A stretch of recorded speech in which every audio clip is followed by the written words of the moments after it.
क्योंकि जो मैं पैसे कमा रहा हूँ उसी से मैं अपने दुश्मन को बलवान बना रहा हूँ, वही पैसे मुझे ही बर्बाद करने के लिए यूज हो रहे हैं। অতুল সুভাষ এনার ব্যাপারে কম বেশি সবাই শুনেছো। ইনি হচ্ছেন সমাজের সে নিরীহ ছেলেগুলোর মধ্যে একজন, যে সমাজের কিছু ডাইনির কারণে পৃথিবী ছেড়ে চলে যেতে হয়েছে। माफ करना, जिस उम्र में मुझे अपने मम्मी पापा का सहारा बनना था, उस उम्र में उन्हें हमेशा के लिए दुख देके जा रहा हूँ।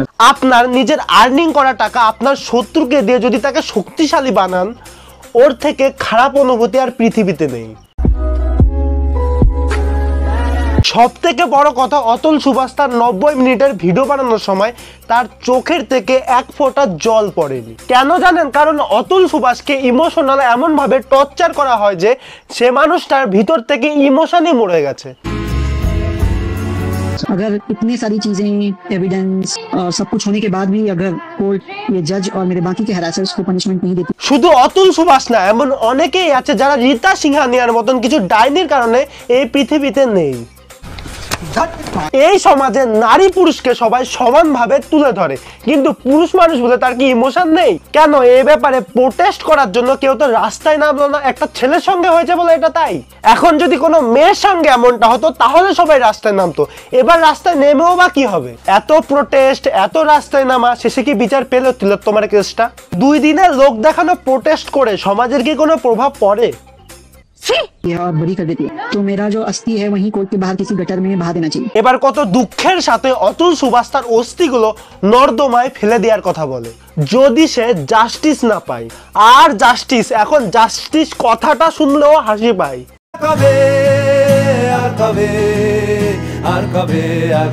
আমাদের সিস্টেমটাই এমন, তোমার কাছে যদি টাকা থাকে তুমি জাস্টিস কেন আরো অনেক কিছুই পাবে। সবই টাকার খেলা। মাঝে মধ্যে ভাবি কোন দেশে বাস করছি যেখানে অপরাধী অপরাধ করে আরামে ঘুরে বেড়ায়, আর যে ভিকটিম সে জাস্টিস পায় না সে ন্যায় বিচার। বড়লোক অসুরগুলোর জন্য তাদের জীবন নষ্ট হয়। শুধু অতুল সুভাষ না, ধনঞ্জয়, তিলোত্তমা, এরা সবাই জাস্টিস পাওয়ার আশায় রয়ে থাকে। পায়নি এরা জাস্টিস, আর পাবেও না। কয়দিন চলে আর সময়ের সাথে সব বন্ধ হয়ে যায়। তো কেমন আছো সবাই? আশা করি সবাই ভালো আছো। তো আজকে আমি কথা বলতে চলছি এমন একজনের ব্যাপারে যার নাম অতুল সুভাষ। আমি সাধারণত এন্টারটেনমেন্ট টাইপের ভিডিও বানাই, মজার ভিডিও, এ ধরনের ভিডিও বানাই না, কিন্তু এই ঘটনা শোনার পর ভিডিও না বানিয়ে থাকতে পারলাম না। এবার যাকে নিয়ে কথা বলছি তার নাম অতুল সুভাষ। এবার এনার ব্যাপারে অনেকেই জানো, অনেকেই জানো না। তো চলো তোমাদেরকে একটা ছোট করে গল্প শোনাই। ঘটনাটা বিহারের 34 বছর বয়সী অতুলকে নিয়ে। অতুল পেশায় একজন ইঞ্জিনিয়ার। এবার তোমরা হয়তো ভাবতে পারো যেই সে ইঞ্জিনিয়ার না, এআই ইঞ্জিনিয়ার, যেটি আর্টিফিশিয়াল ইন্টেলিজেন্ট নামে পরিচিত। অতুল 2019-এ ম্যাট্রিমনি সাইট থেকে একটা মেয়েকে পছন্দ করে যার নাম নিকিতা সিংহানিয়া, এবং খুব তাড়াতাড়ি তারা দুজন বিয়ে করে ফেলে এবং বছর না যেতে তাদের মধ্যে সমস্যা শুরু হয়। এবার যখন কোভিডের সময় হলো তখন নিকিতা তার চাকরি হারায়। তাই নিকিতা সব সময় তার মায়ের সঙ্গে মানে নিশা সিংহানিয়ার সঙ্গে ফোনে কথা বলতো। 1 বছরের মধ্যে তাদের সন্তান জন্ম দেয় এবং সেই সন্তানকে নিকিতা লালন পালনই করতো না ঠিকঠাক। এবার নিকিতা সিংহানিয়ার মা নিশা সিংহানিয়ার স্বামী মারা যাওয়ার পর তার জামাইকে বলে আর্থিক সাহায্য করতে। এবার অতুল তার শাশুড়ির কথায় কান না দিয়ে তার শাশুড়িকে 3 লাখ টাকা মতন দেয়। এরপর তিনি অতুলের কাছ থেকে 10 লাখ টাকা দাবি করে। এবার অতুল এত টাকা না দিতে চাইলে অতুলের সঙ্গে নিকিতা বিরাট অশান্তি সৃষ্টি করে এবং অতুল বাধ্য হয়ে সে 10 লাখ টাকাও দিয়ে দেয়। কিন্তু এর পরেও তাদের লোভ কমেনি। এবার নিকিতার মা নিকিতাকে বলে অতুলের কাছ থেকে কিছু টাকা নিয়ে তার ভাইয়ের জন্য বিজনেস খুলে দিতে। ডাইরেক্ট বলতে গেলে অতুলকে নিকিতার পরিবার এটিএম মেশিন এর মতন ব্যবহার করতে শুরু করলো, কিন্তু তারা ভুলে গেছিল এটিএম মেশিন এরও একটা লিমিট থাকে। অবশেষে অতুল বলে নিকিতা ও তার পরিবারকে সে আর কোনো টাকা দিতে পারবে না। তখন নিকিতা তার 1.5 বছরের ছোট ছেলেটাকে নিয়ে বাপের বাড়ি চলে যায় এবং অতুলের কাছে ডিভোর্সের জন্য 1 কোটি টাকা দাবি করে।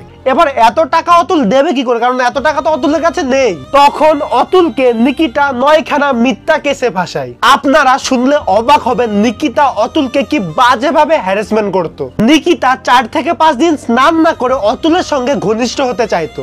অতুল মাথা যন্ত্রণা করছে, শরীর খারাপ, এসব বলে ব্যাপারগুলো থেকে এড়িয়ে যেতে চাইতো। এবার অতুল কোর্টে এত হুড়াহুড়ি করার পর জাস্টিসের আশা ছেড়েই দিয়েছিল। এবার একদিন কোর্টে ডেথ থাকায় অতুল কোর্টে আসে। কোর্টের বিচারপতি অতুলকে ডেকে পাঠায় কেভিনে। সেই কেভিনে আগের থেকে নিকিতা সিংহানিয়া উপস্থিত ছিল।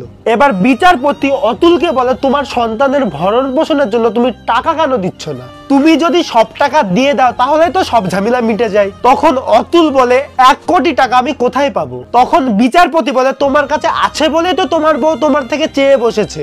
তখন অতুল বলে, আমি এত টাকা দিতে পারবো না, কারণ কি করে দেবো, আমার কাছে তো এত টাকা নেই। তখন নিকিতা বলে, তাহলে তুমি মরছো না কেন? এই কথা বিচারকের সামনে বলার পর বিচারক হা হা করে হেসে ওঠে। তার একমাত্র ফল অতুল সুভাষ এখন আমাদের মধ্যে নেই। তখন বিচারক বলে, তুমি অ্যালুমিনির টাকাটা দিয়ে দাও, আমাকে 5 লাখ টাকা দাও, তোমাকে এসব থেকে পার করে দেবো। নিজের একমাত্র ছেলেকে চোখের সামনে না দেখতে পেয়ে নিজের পরিবারকে দিনের পর দিন কোর্টের বিচার ব্যবস্থার কাছে চক্কর কাটতে দেখে 9 ডিসেম্বর 2024 রাতের বেলা অতুল একটা বড় 90 মিনিটের ভিডিও বানিয়ে 30 থেকে 40 পেজ নোট লিখে তার বেঙ্গালুরু ফ্ল্যাটে সে আত্মহত্যা করে। কিন্তু কিছু মানুষ আছে অতুলের ব্যাপারে ভুম ভাম যা কিছু পেরেছে বলেছে, তো তাদেরকে আমি গড়ে চাটবো। देखिए किस लेवल पे है वो। 24 पन्नों का उन्होंने नोट बनाया, थोड़े पैसे साइकेट्रिस्ट पे साइकोलॉजिस्ट पे खर्च कर देते। শোন, তোদেরকে ইচ্ছা করে নিউজ চ্যানেল থেকে নামে আচ্ছা করে পেদাই। একটা মানুষ অবশেষে কিছু না করতে পেরে মৃত্যুর মতন একটা বড় সিদ্ধান্ত নেয়, আর আপনি বলছেন সাইকিয়াট্রিস্টকে দেখাতে? আপনি যে মুখ থেকে কথাগুলো বলছেন সেগুলো ভেবে বলছেন তো? আপনাদের মতন কিছু ডাইনির কারণে নিরীহ ছেলেগুলোর জীবন নষ্ট হয়, আবার সাইকিয়াট্রিস্ট মারাও। সাইকিয়াট্রিস্ট না তোর দরকার। क्या ऐसे ही ये 35,000 के घर में रहूं? तुम्हारे पास तो बहुत पैसा है ना, तुम्हारे पास तो लाखों की सैलरी आती है, तो दिखा ना अपना बड़ा दिल। যখন লাউরা তুই ওর জীবন থেকে চলেই যাচ্ছিস তখন তুই ওর থেকে টাকা নিবি কেন? আসলে বলতো তোদের এটা বিয়ে নাকি ব্যবসার মাধ্যম খুলে রেখেছিস? हमेशा 99% जो है मैरिजेस में पुरुषों का ही दोष होता है, इसीलिए ऐसी गलतियां भी होती। আর কান্না দি সব দোষী পুরুষের নাকি? আর মেয়েরা তো ধোয়া তুলসী পাতা। আপনি একজন সেলিব্রিটি হয়ে এমন ডাইনি মহিলার মতন কথা কিভাবে বলতে পারেন? এই কারণে আপনার সিনেমাগুলো যতগুলো বক্স অফিসে রিলিজ হয় সবকটাই ফ্লপ হয়, কারণ ডাইনি দেখতে কি কেউ সিনেমা হলে যায়? सीमा शर्मा ने मुझसे 2.5 करोड़ रुपए के अपार्टमेंट की डिमांड करी। मैं 2 बच्चों को लेकर कहाँ पे जाऊंगी? मैं क्या ऐसे ही ये 35,000 के घर में रहूं? সেটা লাউরা তোর ব্যাপার। যখন দূরে সরে যাচ্ছিস তখন স্বামীর থেকে টাকা কেন নিবি? ডিভোর্সটা তোমার বাহানা বলো, আসলে তোমার টাকা কামানোর মাধ্যম।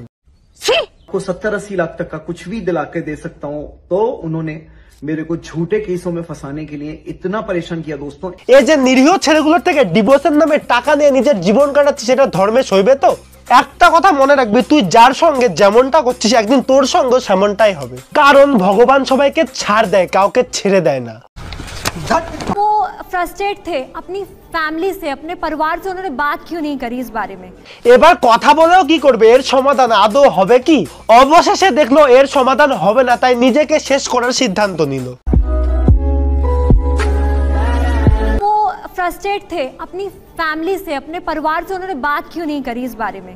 আর তুই কথাগুলো অন্যদিকে ঘুরাচ্ছিস, যেটার কোনো লজিক নেই। कौन है ये लोग? তোমার এই নিউজ তোমার ইয়েতে গুজে রাখো, কারণ এটা সমাজের কোনো কাজে লাগবে না। তো অবশেষে একটা কথাই বলতে চাই, এখনকার সময়ে কোনো মহিলাকে বিয়ে করার আগে দেখে শুনে করো, কারণ এখনকার সময়ে ডাইনির আবির্ভাব খুব বেড়েছে। এরা তোমাদেরকে ডাইরেক্ট তো মারবে না, এরা তিলে তিলে মারবে। তো কেমন লাগলো তোমাদের ভিডিওটা? আশা করি তোমাদের ভিডিওটা ভালো লেগেছে। ভিডিওটার কোন পার্টটা বেশি ভালো লেগেছে সেটা কমেন্টে জানাও। ভিডিওটা ভালো লাগলে ভিডিওতে লাইক, কমেন্ট, শেয়ার আর চ্যানেলটা সাবস্ক্রাইব করে দাও। একটু সাবস্ক্রাইবটা তাতে করো গাইস। তো দেখা হচ্ছে নেক্সট ভিডিওতে, ততক্ষণের জন্য টাটা। আর কবে